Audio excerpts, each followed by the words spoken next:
आदरणीय दर्शकवृन्द, यहाँहरू सबैमा प्रभातकालीन अभिवादन, नमस्कार, ओम आदि। म राजु अधिकारी। सदा झैं आज पनि हामी परमपूज्य बालयोगी आदित्यज्यूद्वारा प्रदान गरिएका अमृतमय बाणीहरूलाई यहाँहरूको बीचमा पस्कनका लागि उपस्थित भएका छौँ। तपाईँ हाम्रो जीवनमा, तपाईँ हाम्रो स्मरणमा, तपाईँ हाम्रो स्मृतिमा सकारात्मक कुराभन्दा नकारात्मक कुरा बढी प्रवेश गर्छ, छिटो प्रवेश गर्छ। हुन पनि हो, कुनै गुलाबको वृक्षमा जब फूल फुल्छ, त्यो फूल केही दिनमा, केही हप्तामा ओइलिएर झर्छ, तर जुन काँडा हुन्छ त्यो चाहिँ सधैँ बसी नै रहन्छ। वास्तवमा त्यो फूललाई, त्यो वृक्षलाई असल, राम्रो र गुणस्तरीय मानिन्छ जसमा फूल अलिक लामो समय बस्छ। त्यसै गरी तपाईँ हाम्रो जीवनमा पनि सकारात्मक कुरा, कल्याणकारी कुरा, शुभ कुरा, उपयोगी ज्ञानहरूलाई, सच्चित आनन्दका सूत्रहरूलाई यदि स्मृतिमा राख्यौँ, आचरणमा ल्यायौँ भने त्यसले हाम्रो कल्याण गर्छ। कसैले गाली गर्यो भने हामी त्यो सम्झिरहन्छौँ, बारम्बार त्यसलाई मानसमा, स्मरणमा ल्याइरहन्छौँ, तर कसैले दिएको ज्ञान हामी तुरुन्तै बिर्सिदिन्छौँ। अध्यात्म विज्ञान, धर्म दर्शन भनेको के हो? उपयोगी ज्ञानलाई सधैँभरि स्मरणमा राख्ने र त्यसलाई आचरणमा चरितार्थ गर्ने। परमपूज्य बालयोगी आदित्यज्यूले हामीलाई यस्तै धेरै असङ्ख्य मात्रामा सद्ज्ञानहरू दिनुभएको छ। आज उहाँद्वारा प्रदत्त केही मिश्रित गुरुबाणी हामी चर्चा गर्नेछौँ। आउनुहोस् श्रवण गरौँ यो पहिलो गुरुबाणी। सत्य वचन वर्तमानमा कठोर हुन्छन्, तर भविष्यमा भाग्य बदल्ने स्रोत हुन्छन्। सधैँ सत्य बोल, इमानदारिताका साथ कर्म गर, न्यायलाई मात्र जीवन दर्शन बनाऊ, ज्ञानलाई जीवन चक्र चलाउने अस्त्र बनाऊ, ध्यानलाई प्राण बचाउने शस्त्र बनाऊ। हाम्रा अति नै आदरणीय दर्शकवृन्द, शास्त्रका ज्ञान, महापुरुषका ज्ञान, सत्पुरुषका ज्ञानहरू सूत्रबद्ध हुन्छन्। त्यसले हामीलाई विचलनबाट जोगाउँछ, हामीलाई कुमार्गी हुनबाट जोगाउँछ र हाम्रा भ्रम र भ्रान्तिहरूलाई निवारण गर्दछ। झुटो बोल्नु हुँदैन, यो हामी सबैलाई थाहा छ। थाहा हुँदाहुँदै पनि दिनमा दर्जनौँ झुटो बोलिरहेका हुन्छौँ। परमपूज्य बालयोगी आदित्यज्यू हामीलाई बारम्बार स्मरण गराउनुहुन्छ, सत्य बोलौँ। झुटले हामीलाई अकल्याणतिर, विनाशतिर, संशयतिर र हानितिर लैजान्छ। सत्य वचन हुन त कठोर हुन्छन्, तर यसले भविष्यमा भाग्य बदलिदिन्छन्। एउटा बिउ सानो हुन्छ, बरको बिउ हेर्नुहोस्, हत्केलामा लाखौँको सङ्ख्यामा त्यो बीज अड्छन्, तर बरको वृक्ष जब पूर्ण रूप लिन्छ एक विशालकाय वृक्ष बन्छ। सयौँ हजारौँ चराचुरुङ्गी त्यो वृक्षमा आश्रय लिन्छन्, सयौँ लाखौँको मात्रामा फलहरू फल्छन्, लाखौँ करोडौँको मात्रामा पत्रहरू, पुष्पहरू अर्थात् पात र फुलहरू उम्रन्छन्। त्यसै गरी अहिले कठोरतापूर्वक प्रयोग गरेको सत्यले जीवनमा सुख, शान्ति, आनन्द, सम्मान, आत्मगौरव, आत्मसम्मान र उन्नयनका अनेक पत्र पुष्पहरू फलाइदिन्छन्। त्यसैले तपाईँ हामीले बारम्बार मनन गर्नुपर्ने हुन्छ, बोल्नुभन्दा अगाडि झुट नहोस् हाम्रो बाणीबाट। भनिन्छ झुटो बोल्न सजिलो छ, तर त्यसको प्रतिफल अत्यन्त कठोर हुन्छ। जसरी चक्रवर्ती ब्याजले हामी धेरैलाई डुबाउँछ, त्यसै गरी एउटा झुठो वचनले जिन्दगी र भविष्यलाई त्यसै गरी अन्धकारतिर लैजान्छ। यसैले पूज्य बालज्ञानी आदित्य गुरुदेव हामीलाई सम्झाउनुहुन्छ, कठोर भए तापनि अथवा कठोरतम भए तापनि यदि हामीले सत्य वचन बोल्यौँ भने त्यसले बोल्ने, सुन्ने र वर्तमान समय तिनै तत्त्वको भाग्यलाई बदलिदिन्छ। यसै गुरुबाणीमा पूज्य गुरुदेवले अगाडि भन्नुभएको छ, इमानदारिताका साथ कर्म गर। हो, तपाईँ हामी कर्म नगरी बाँच्न, खान, जीवन जिउन सक्दैनौँ, तर त्यो कर्म इमानले हुनुपर्छ। इमानले प्राप्त आजीविका अर्थात् आफ्नो श्रम र पसिनाले कमाएको अन्नमा प्राण हुन्छ, शक्ति हुन्छ र आनन्द हुन्छ। यसैलाई सच्चित आनन्द भनिन्छ। तपाईँ हामी आज आँखा उगारेर हेऱ्यौँ भने बेइमानीको साम्राज्य छ। सत्तादेखि लिएर शासन, छिमेकदेखि लिएर एक सामान्य व्यक्तिमा पनि बेइमानीलाई अपनाउने चलन बढेको छ। यस स्थितिमा इमान अहिले कठाङ्ग्रिएको छ। इमान खोज्दै हिँड्नुपर्ने अवस्था छ। दिउँसै बत्ती र लालटिन बालेर इमान र सदाचार, सत्य खोज्नुपर्ने अवस्था छ। यसैले महापुरुषहरूले हामीलाई बीचबीचमा सम्झाउनुहुन्छ, हामीलाई बाटो गलत हिँड्नबाट जोगाउनुहुन्छ। पूज्य बालज्ञानी गुरु आदित्यदेवले पनि हामीलाई सम्झाउनु भएको छ, इमानदारिताका साथ कर्म गरौँ र न्यायलाई मात्र जीवन दर्शन बनाऊ। जीवन दर्शन भनेको जीवनको राजमार्ग हो। कहाँ पुग्ने, कसरी हिँड्ने, के माध्यमले आजीविका चलाउने, के खाने के नखाने, कस्तो कस्तो कुराहरू लिने कुन कुरा नलिने, यही हो जीवन दर्शन। र के का लागि बाँच्ने, बाँचेको उपादेयता के हो, जीवनको अन्तिम गन्तव्य र लक्ष्य के हो, यही नै जीवन दर्शन हो। पूज्य बालयोगीले हामीलाई स्पष्ट मार्गदर्शन गर्नुभएको छ। न्याय नै जीवनको राजमार्ग हुनुपर्छ। अन्याय गर्नु पनि हुँदैन, अन्याय सहनु पनि हुँदैन र अन्यायद्वारा आर्जित भोजन अन्न लिनु पनि हुँदैन। यो कठोर छ तर ठुलो जीवन सूत्र हो। यसै सूत्रमा पूज्य गुरुदेवले हामीलाई स्मरण गराउनु भएको छ, ज्ञानलाई जीवन चक्र चलाउने अस्त्र बनाऊ। हाम्रा जीवनमा दुईवटा उपकरण हुन्छन्, एउटा अस्त्र अर्को शस्त्र। अस्त्र अर्थात् कुनै हतियार, शस्त्र अर्थात् सुरक्षा कवच। त हामीले विशेष गरी जीवन आजीविका ज्ञानलाई बनाउनु पर्छ, अर्थात् जीवन दर्शनको मुख्य साधन र सूत्र ज्ञान हुनुपर्छ। नहि ज्ञानेन सदृशम पवित्रमहि विद्यते। ज्ञानले जस्तो शुद्धिकरण गर्ने, पवित्रीकरण गर्ने अर्को कुनै साधन छैन दुनियाँमा।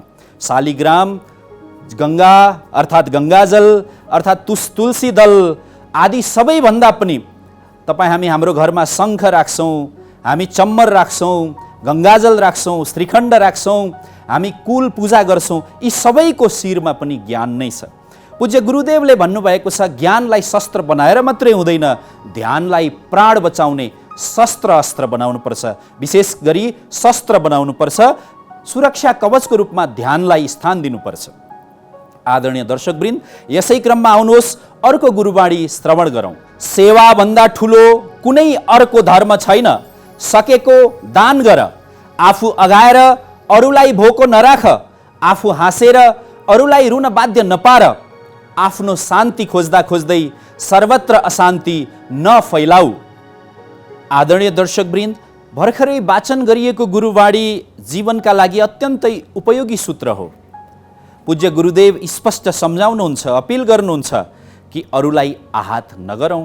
आफू त हाँसेर सुखले हाँसेर सुखशयल सुविधामा बस्ने, तर अरूलाई आँसु दिने, हाँसोमा आफू रमाउने, अरूलाई आँसु उपहार दिने, यस्तो कर्म, यस्तो व्यवहार, यस्तो आचरण हामीले कहिल्यै पनि गर्नु हुँदैन।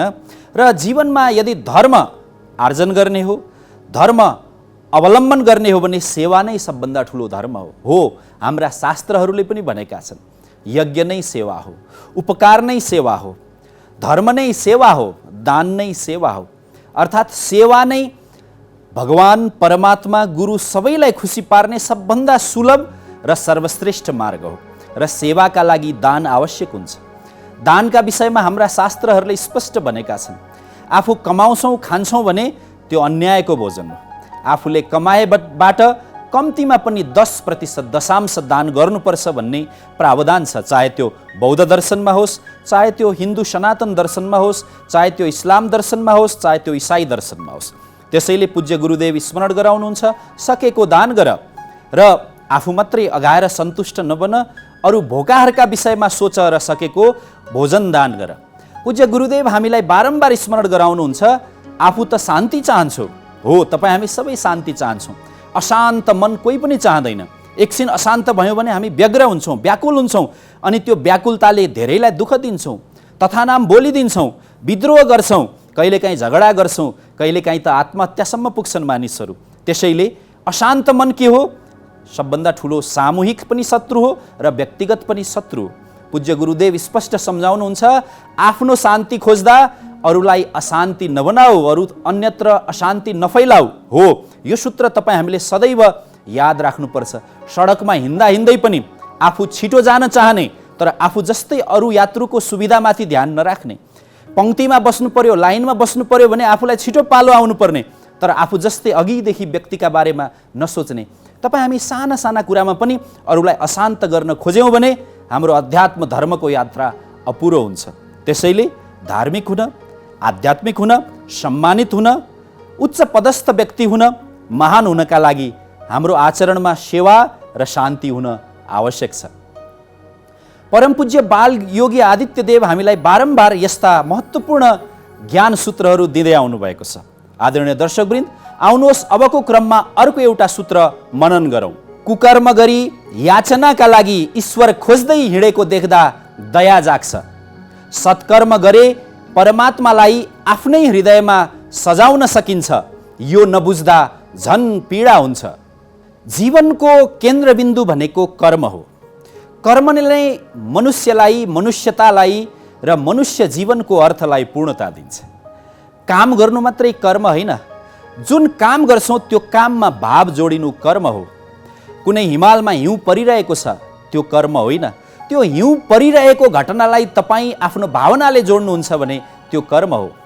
मन्दिरमा जानु मात्रै कर्म होइन, मन्दिरमा गएपछि श्रद्धा, उपासना, साधना, भावना जोडियो भने बल्ल मन्दिर यात्रा, मन्दिर दर्शन कर्म हुन्छ। अन्यथा त्यो कोरा यात्रा मात्रै हुन्छ। यसर्थ जहाँ भावना जोडिन्छ, अर्थात् जुन क्रियामा हाम्रो भावना जोडिन्छ त्यो कर्म हो। तपाईँ हामी जे गर्छौँ भावना जोडिरहेका हुन्छौँ।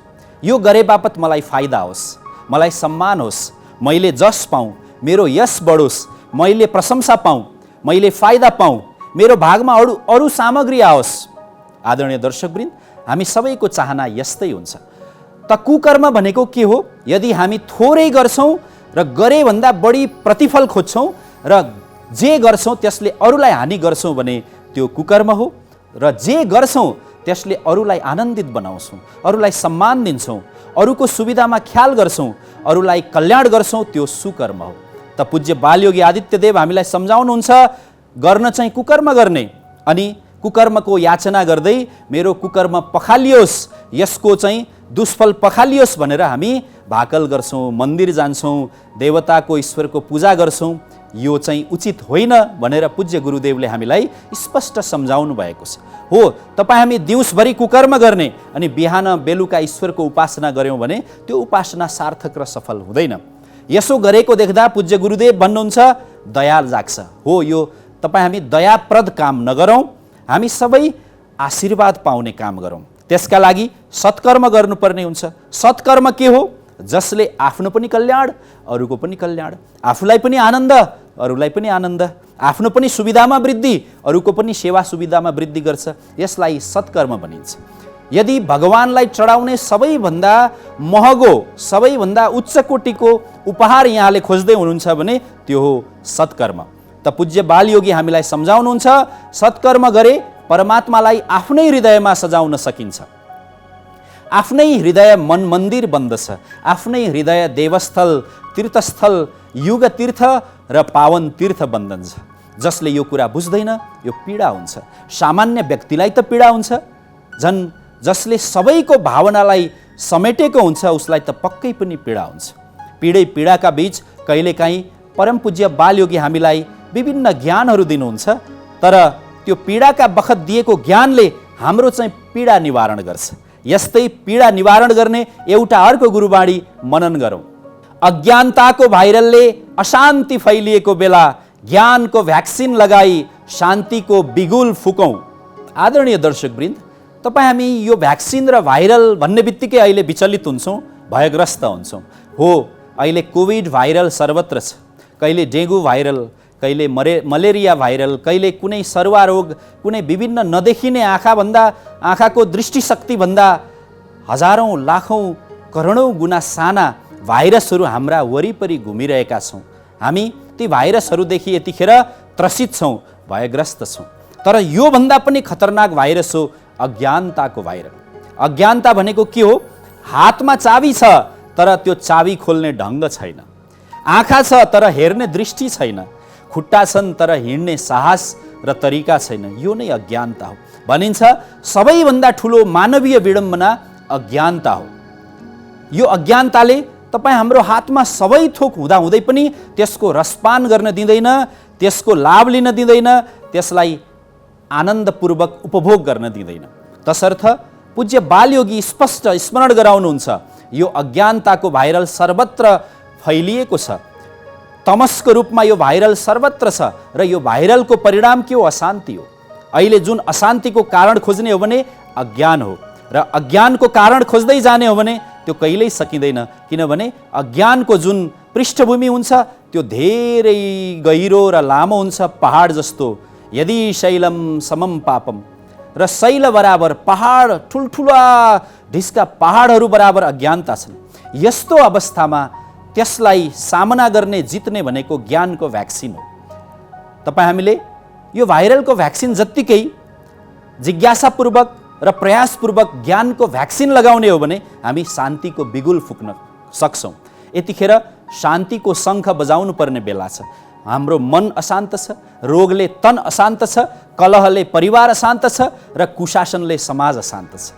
यस्तो अवस्थामा शान्तिको बिगुल फुक्नु, शान्तिको शङ्ख बजाउनु, शान्ति प्राप्तिको नारा लगाउनु तपाईँ हामी सचेत, सजग, शिक्षित र संस्कारी वर्गको दायित्व हो। यो दायित्व बोध गराउने काम परम पूज्य बालयोगी आदित्यज्यूले विभिन्न गुरुवाणीका माध्यमबाट गर्दै आउनुभएको छ। अबको क्रममा आउनुहोस्, मनन गरौँ, श्रवण गरौँ यो अर्को महत्त्वमयी गुरुवाणी। अतृप्त, अधुरा, अद्भुत र अकल्पनीय मृग तृष्णालाई जीवनको लक्ष्य बनाऊ, तब मात्र चुनौतीयुक्त जीवनको सागर बिना डुङ्गा तर्न सकिन्छ। दर्शकवृन्द, तपाईँ हामी हाम्रो जीवनको लक्ष्य के बनाउँछौँ? प्राय भने पेट भर्ने, अग्लो घर बनाउने, सुख सुविधा सयललाई जोड्ने र छोराछोरीलाई देश विदेशमा व्यवस्थित गराउने। के यति मात्रै जीवनको मृगतृष्णा हुनुपर्छ? के यति मात्रै जीवनको लक्ष्य हो? के यो 8 अङ्गुलको पेट भर्नु मात्रै हाम्रो जीवनको उपादेयता हो? पक्कै पनि होइन। 8 अङ्गुलको पेट त पशुले, पंक्षीले, त्यो जङ्गलको जनावरले पनि भरिरहेको छ। हामीभन्दा कति धेरै गुणा ठुलो हात्तीले, गोहीले, व्हेल माछाले पनि आफ्नो पेट भरिरहेको छ। पेट भर्नु मात्रै जीवनको लक्ष्य होइन। छोराछोरीलाई माया गरेर उनीहरूको बारे राम्रो सोच्नु मात्रै पनि जीवनको लक्ष्य होइन। जीवनको लक्ष्य हुनुपर्छ हाम्रा अकल्पनीय मृगा तृष्णा सजाउने, जो अतृप्त छन् महान बन्ने, जीवन दर्शन प्राप्त गर्ने, अध्यात्म यात्रामा अगाडि बढ्ने, सच्चित आनन्दलाई उपभोग गर्ने, साक्षात्कार गर्ने, सत्यम शिवम सुन्दरमको ढोका खोल्ने। आखिर हामी किन जन्मियौँ? यो प्रश्नको उत्तर खोज्ने, हामीले जानु कहाँ छ यस प्रश्नको समाधान खोज्ने, साधनमा मात्रै होइन साधनामा पनि जीवनलाई अगाडि बढाउने यस्ता अद्भुत लक्ष्यहरूलाई जीवनको उद्देश्य बनाउनुपर्छ। हो, यस्तै यस्तै भावसहित परम पूज्य गुरुदेवले हामीलाई सम्झाउनु भएको छ। यस्ता चुनौतीयुक्त लक्ष्यलाई जीवनमा उद्देश्य बनायौँ भने अनि बिना डुङ्गा जीवनको सागर तर्न सकिन्छ। अनि मात्रै ईश्वर परमात्मा, खुदा, अल्लाह, बुद्ध, ईसाले हामीलाई भवसागर तर्ने ज्ञानको डुङ्गा, आशीर्वादको डुङ्गा, साधनाको डुङ्गा, ध्यानको डुङ्गा, मोक्षको नाउ चढ्ने उपाय दिनुहुन्छ। होइन हामी पेट र प्रजननको चिन्तामा मात्रै रह्यौँ भने पतन र पराभव आउँछ। हामी पतनमा जान्छौँ, पराभव अर्थात् जे छ त्यतिमै हामीले कुण्ठित हुनुपर्ने हुन्छ। यसर्थ उच्च कोटिको लक्ष्यलाई अर्थात् अद्भुत, विचित्रका र अकल्पनीय किसिमका लक्ष्यहरूलाई जीवनको तृष्णा बनाऊ अनि तिनीहरूलाई प्राप्त गर्न लागि परौँ। हाम्रो यात्रा टाढा पुग्ने छ भने हामी बीचको बन्धनलाई तोडिदिन्छौँ, खोला तर्छौँ, नाउ छैन भने जङ्गारै तर्छौँ। तर हामीले पारी तर्नु छैन, लक्ष्य पारी तर्ने छैन भने सानो पानीको खोल्सो तर्न पनि हामी तयार हुँदैनौँ। यसरी परम पूज्य बालयोगी आदित्यज्यूले हामीभित्र आत्मविश्वास जगाउनु भएको छ, मनोबल भर्नु भएको छ र जीवन दृष्टि दिनुभएको छ। यसरी लाखौँ करोडौँको जीवनमा मनोबल भर्ने, जीवन दृष्टि दिने परम पूज्य गुरुदेवका विभिन्न शिष्य भक्तहरूको अनुभूतिलाई हामीले कार्यक्रमका बीचबीचमा, हाम्रा एपिसोडहरूका बीचबीचमा जोड्दै आएका छौँ। आदरणीय दर्शकवृन्द, आजको क्रममा हामी 2 जना गुरु भक्त, गुरु शिष्यहरूको अनुभूतिलाई यहाँहरूको माझमा प्रस्तुत गर्नेछौँ। ओम आदि परम पूज्य गुरुदेवसँग मेरो चाहिँ नि उहाँसँग भेटघाट एवं उहाँको समीपमा बसेर मैले केही वर्ष गुरुदेवको निर्दिष्ट अनुसार मैले गुरुदेवको काममा चाहिँ नि मैले आफ्नो जिम्मेवारी वहन गर्न पाउँदा म आफूलाई ज्यादै नै गौरवान्वित र भाग्यमानी म सम्झन्छु। गुरुदेवसँगको पहिलो भेटघाटमा मेरो इम्प्रेस के छ भने मेरो अनुभव, जब गुरुदेवसँग मेरो चाहिँ नि आई टु आई कन्ट्याक्ट भएको थियो, गुरुदेवबाट चाहिँ मलाई मुस्कान दिनुभयो र मेरो यो निधारमा चाहिँ एउटा एक किसिमको भाइब मलाई चाहिँ नि गुरुदेवबाट चाहिँ नि मैले त्यो पाएको थिएँ, जसले गर्दाखेरि मेरो शरीर नै एक किसिमको चाहिँ तरङ्गित भएको थियो। सायद गुरुदेवबाट चाहिँ नि मेरो परीक्षण लिइबक्सनु भएको होला र मैले चाहिँ गुरुदेव गुरुदेवका धेरै यो चाहिँ नि यो आध्यात्मिक क्षेत्रमा चाहिँ नि हाम्रो जुन यो त्रिगुजु शिवालयसँग सम्बन्धित त्यससँग सम्बन्ध जोडेर मैले काम गर्न पाएँ। त्यसले मैले धेरै कुराहरू गुरुदेवबाट मैले जान्ने अवसर पाएँ। मान्छे जन्मिएपछि जन्मको मृत्यु हुने बेलामा चाहिँ अब मृत्युपछि मोक्ष प्राप्तको लागि चाहिँ हामीले यो आध्यात्मिक चिन्तन र आध्यात्मिक क्षेत्रमा हामीले के कस्तो चाहिँ नि हामीले सक्ने चाहिँ नि भूमिका खेल्नुपर्छ भन्ने कुरा मैले गुरुदेवबाट म प्रत्यक्ष गुरुदेवको समीपमा बसेर गुरुदेवलाई स्पर्श गरेरै मैले यो अनुभवहरू मैले राम्रोसँग मैले निहाल्न पाएको छु। र गुरुदेवको एउटा अचम्मको चाहिँ एउटा के छ भनेदेखि म गुरुदेवलाई यसरी म सम्बोधन गर्दै कि गुरुदेव एक समस्या पनि हो र गुरुदेव फेरि समाधान पनि हो। किनभने हामीले कुनै पनि गुरुदेवको मेरो चाहिँ त्यति ठुलो प्रोजेक्टमा काम गर्दाखेरि गुरुदेवले चाहिँ अनेकन समस्याहरू दिनुहुन्छ। त्यो समस्या हामीले कसरी समाधान गर्छौँ त भन्ने कुरा गुरुदेवले त्यो चिज हामीलाई निहाल्नुहुन्छ र त्यो चिजलाई चाहिँ हामीले नसकेको खण्डमा गुरुदेव स्वयंबाट चाहिँ नि यसको समाधानको कुराहरू पनि गुरुदेव स्वयं आफैले सबै कुरा लेखिदिनुहुन्छ र त्यो लेखेको कुरालाई चाहिँ हामीले कार्यान्वयन पछितिर लिएर जान्छौँ। त्यसले गर्दाखेरि हामीले धेरै कुराहरू चाहिँ नि सक्सेसफुल भएको छ, हामीले चाहिँ सफलता हासिल गर्न पाएको छौँ। धेरै नै हामीलाई खुसी लागेको छ र गुरुदेवले हामीलाई चाहिँ जुन चाहिँ कुनै पनि विषयवस्तुमा चाहिँ नि हामीले ब्रिफ गर्नु पर्दाखेरि एकदम सहज तरिकाबाट एकदम सटिक र जिस्टमा चाहिँ हामीलाई लेखिदिनुहुन्छ र त्यो कुरालाई चाहिँ हामीले एकदम त्यसमा धेरै नै महत्त्वपूर्ण कुराहरू हामीले चाहिँ त्यहाँ पाउँछौँ र त्यो कुरा अनुसारले चाहिँ हामीले काम कर्तव्यहरू गर्न सजिलो हुन्छ। मैले चाहिँ यही कुरा गुरुदेवसँग चाहिँ धेरै अद्भुत शक्ति चाहिँ नि त्यो कुरा चाहिँ मैले गुरुदेवबाट पाएको छु। ओम आदि सर्वप्रथम त परम पूज्य बाल ज्ञानी गुरु आदित्यप्रति म हार्दिक नमन, मेरो तर्फबाट हार्दिक नमन। हुन त म चाहिँ व्यवसाय भयो, मेरो श्रीमान चाहिँ नि गुरुदेवसँग भेट हुँदाखेरि जहिले नि गुरुदेवको बारेमा मलाई वर्णन गर्नुहुन्थ्यो र गुरुदेव यस्तो उस्तो भनेर उहाँको धेरै मलाई घरमा आएर चाहिँ वर्णन गर्नुहुन्थ्यो। तर एउटा कस्तो विडम्बना भने म चाहिँ बिजी भएकोले उहाँको गुरुदेव सम्बन्ध कुरामा चाहिँ मैले त्यति चासो दिन पाएन। सुरुमा चासो दिन पाएन, हुँदा हुँदा 4 चोटि 5 चोटि 6 चोटि भयो। बेलुका एकछिन हामी भेट्छौँ र बेलुका चाहिँ दिनभरिको आफ्नो दिनभरि के काम भयो त्यो बारे चाहिँ हामी एक अर्का समक्ष चाहिँ नि साटासाट गर्ने हाम्रो पहिलादेखि नै बानी थियो। संयोगवश एक दिन के भयो भने अब गुरुदेवले सायद यो सबै थाहा छ होला मेरो विचारमा, मैले त्यति केयर नगरेको। अनि एक दिन चाहिँ नि उहाँले कुरा सुनाउँदै पनि मैले वास्ता त्यति नगरेपछि एक दिन स्वयं गुरुदेवले मलाई दर्शन दिनुभयो। म सुत्नलाई के यसरी आँखा चिम्म गरेको थिएँ, मलाई गुरुदेवको पाउ देखाउनु भयो।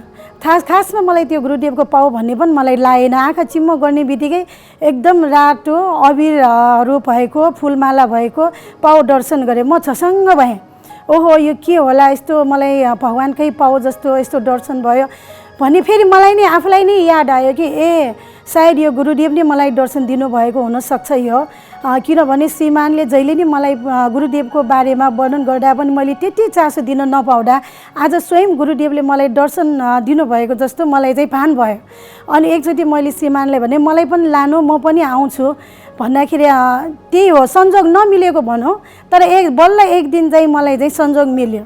जब म गुरुदेव प्रत्यक्ष मेरो सामु मैले दर्शन गर्न पाएँ, मेरो पुरा शरीरको रौँ नै एकदम ठाडो भयो र मलाई सिरिङ भयो। मेरो आँखाबाट आँसु तररै आयो। जुन कि एउटा यस्तो सानो बालक जुन अशक्त छ शारीरिक रूपमा, उहाँले बायाँ हातबाट जुन मन्दिरको डिजाइन गर्ने हो त्यो सबै लेखिदिँदा म हेर्नै नसक्ने मेरो आँखाबाट एकदम आँसु आयो। अनि मैले चाहिँ त्यो बेलादेखि साँच्चै उहाँ त हाम्रो मानव भन्दा पनि ठुलो, उहाँ चाहिँ स्वयं भगवान नै यो जगतमा प्रकट हुनुभएको छ भन्ने मलाई चाहिँ मैले मनमा नै फिल गरेँ। निरन्तर चाहिँ नि आफ्नो समय भ्याउने टाइममा म गुरुदेवकोमा चाहिँ दर्शन गर्न जान्छु भने मेरो मनमा आयो। अब त्यही हो, व्यवसाय गरिरहेछु, अलि टाइमले चाहिँ बिजी हुने यस्तो भएकोले टाइममा सधैँ त जान सकेन। टाइममा म गुरुदेवको दर्शन गर्न जाँदा एकचोटि मिटिङ भइरहेको थियो एउटा गुरुदेवकोमा। त्यही दिन हाम्रो एनिभर्सरी थियो, तर मलाई त्यो चाहिँ बिर्सेँ मैले आज हाम्रो एनिभर्सरी भनेर। तर गुरुदेवकोमा त्यहाँ बस्दै चाहिँ नि कसरी एनिभर्सरी कुरा निस्किएर चाहिँ गुरुदेवले हाम्रो एनिभर्सरी त्यही सेलिब्रेट गर्नुभयो। मेरो जिन्दगीमा सबभन्दा ठुलो एउटा हामीले बिर्सनै नसक्ने घटना भनेको मेरो लाइफमा यही भएको छ है। अब 80 वर्ष भयो बिहा भएको, यस्तो हामीले कहिले नबिर्सने चिज। त्यो बेला चाहिँ गुरुदेवको ठाउँमा गुरुदेवको समक्ष म भेट्ने लेखेको भएर मैले त्यो दिन चाहिँ बिर्सिएको जस्तो मलाई लाग्यो। अनि गुरुदेवको दर्शन पायो मैले। त्यो बेला त्यहाँ भजन हुँदा म पुरै स्वर्गमै बसे जस्तो मलाई आनन्द भयो। त्यही भएर मेरो विचारमा चाहिँ नि गुरुदेव एउटा हाम्रो साधारण मानव होइन। उहाँ चाहिँ हाम्रो लागि यो जगत कल्याण उद्धार गर्नको लागि चाहिँ सम्पूर्ण दुःख मानवहरूको लागि चाहिँ नि यो दुःखको दलदलबाट बाहिर निकाल्न हामीले चाहिँ उहाँ चाहिँ भगवानको मानवको रूपमा भगवान प्रकट हुनुभएको जस्तो मलाई चाहिँ भान भएछ। त्यही भएर ओम आदिप्रति चाहिँ म सदा यो हामी वास्तविक रूपमा भेट्न नपाए पनि चाहिँ नि भित्र हृदयमा चाहिँ यहाँ बस्नु भइसकेको छ उहाँ मेरो हृदयमा। म जुन अप्ठ्यारो काममा पनि म ओम आदि गुरुलाई चाहिँ सम्झिन्छु। म हरेक सुत्दाखेरि उठ्दाखेरि उहाँलाई म सम्झिन्छु, किनभने मैले प्रत्यक्ष रूपमा उहाँ को हो भने चाहिँ मैले देखिसकेँ। त्यही भएर एक दिन फेरि उहाँले मलाई सपनामा आएर के गर्नुभयो भने जब हामी अन्धविश्वासतिर लाग्छौँ नि, होइन होला यस्तो होइन होला भन्ने लाग्छौँ, त्यो बेला जहिले नि मेरो सपनामा आउनुहुन्छ उहाँ, जहिले नि। जस्तो कि हामी अन्धविश्वासमा गुरुदेवले यस्तो यो होइन होला भने हामीलाई मनमा लाग्छ नि हुनुहोस् न होइन जस्तो, त्यो बेला जहिले नि उहाँ चाहिँ मेरो सपनामा आउनुहुन्छ। एक दिन उहाँले मलाई सपनामा आएर यस्तो हामी दुवैजनालाई मेरो श्रीमान र मलाई चाहिँ नि यस्तो पञ्चबुद्ध भएको हाम्रो तामाको जुन कि यो बुद्धिस्टहरूमा देउताहरूले लाउने हुन्छ मुकुट, त्यो हामी दुवैजनालाई त्यो लगाइदिनु भएछ गुरुदेवले। त्यही भएर पनि म चाहिँ उहाँप्रति धेरै नै उहाँ मेरो मनमा यति भित्र बसिसक्यो कि उहाँ चाहिँ साधारण मानव होइन। उहाँ चाहिँ भगवान नै मानवको रूपमा यो संसारमा कलियुगलाई बदल्नको लागि उहाँ चाहिँ प्रकट हुनुभएको जस्तो मलाई चाहिँ लाग्छ। आदरणीय दर्शकवृन्द, आज हामीले जसको अनुभवलाई सुन्यौँ, हेऱ्यौँ, बुझ्यौँ, उहाँहरूको शब्दभन्दा पनि गहिरो उहाँहरूको मुखमण्डलको भावले हामीलाई स्पष्ट गर्छ। उहाँहरूको मुखमण्डलबाट निस्किरहेको त्यो भाव तरङ्ग आफैमा पूर्ण छ। हो, परमपूज्य बालयोगी आदित्यज्यू अनुभवका खानी हुनुहुन्छ, अन्तर्भावका खानी हुनुहुन्छ। उहाँलाई शब्द र तर्कभन्दा पर गएपछि मात्रै बुझ्न सकिन्छ। यस्तै विभिन्न शिष्य, भक्त, अनुयायी, जिज्ञासुहरूका अनुभूतिहरूलाई हामी बीचबीचमा जोड्दै रहनेछौँ। आजका लागि हामी ओम आदि गुरुवाणी कार्यक्रमबाट बिदा लिन्छौँ। नमस्कार। ओम आदि।